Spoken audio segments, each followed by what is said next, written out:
Whether you're trying to have a baby or you're trying to avoid having one, knowing how to track your ovulation is the first place to start. For those who are trying to have a baby, this helps you plan accordingly. And for those who are trying to avoid having a baby the natural way, this helps you to avoid your fertile window. Now let's go right into it. The first thing you need to note when doing this calculation is the length of your cycle, because it varies from person to person.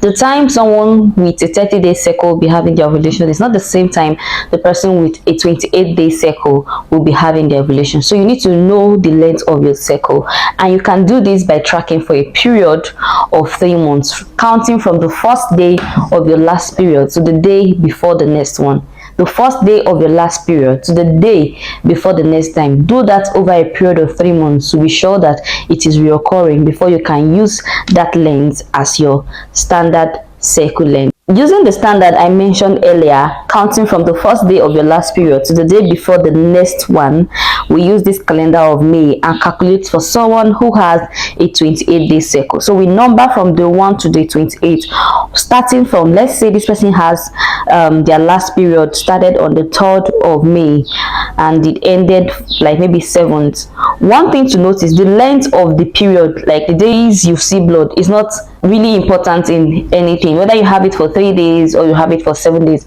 is not really important. We just need to count from the day you last saw it to the day before the next time you will see it. We're going to start counting from here. We'll number on top of it so that we can count to 28 days and we'll follow from there. So 3rd will be 1, 4th will be 2, 3, 4, 5, 6, 7, 8, 9, 10, 11, 12, 13, 14, 15, 16, 17, 18, 19, 20, 21, 22, 23, 24, 25, 26, 27, 28.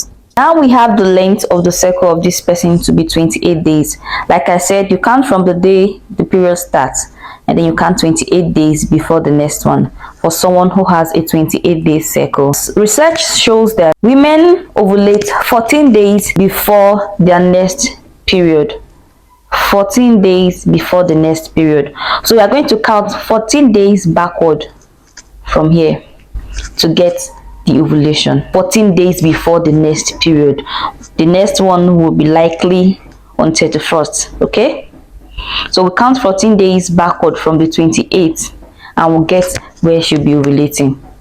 Counting 14 days backward starting from 28 will give us 28 to be number 1, right? So count 14 days backward to get the day she should be ovulating.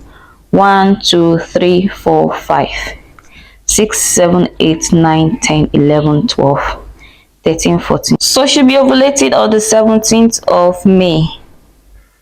Okay, 17th of May. But this is not the only time you can get pregnant. Even though it is the peak of your fertile window, it is not the only time you can get pregnant. For those who are trying to get pregnant, the standard days of fertility is 7 days in one cycle. So you add 3 days before this day and 3 days after, giving you 7 days in total. So if you're trying to have a baby, you should meet uncle, daddy within this period.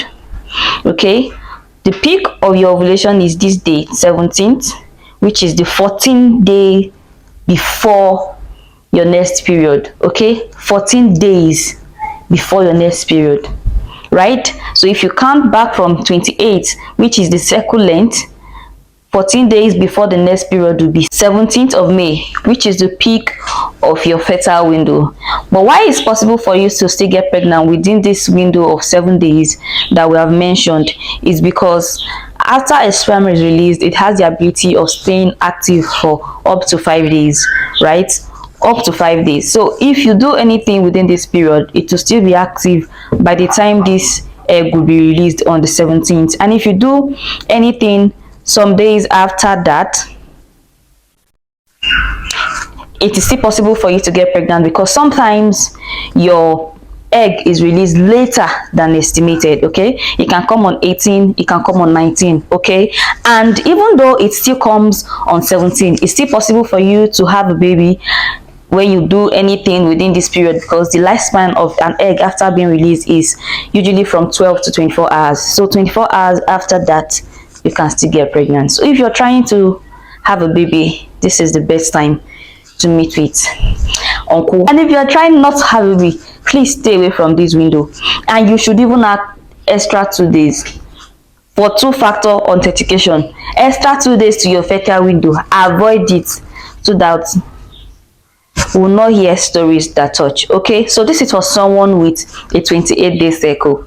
This is the same method you will use even if your length is 30 days, 35 days, 20 days, as the case may be. Okay, if your own is 29 days, for example, you now add 29 here, right, to give you your length, right?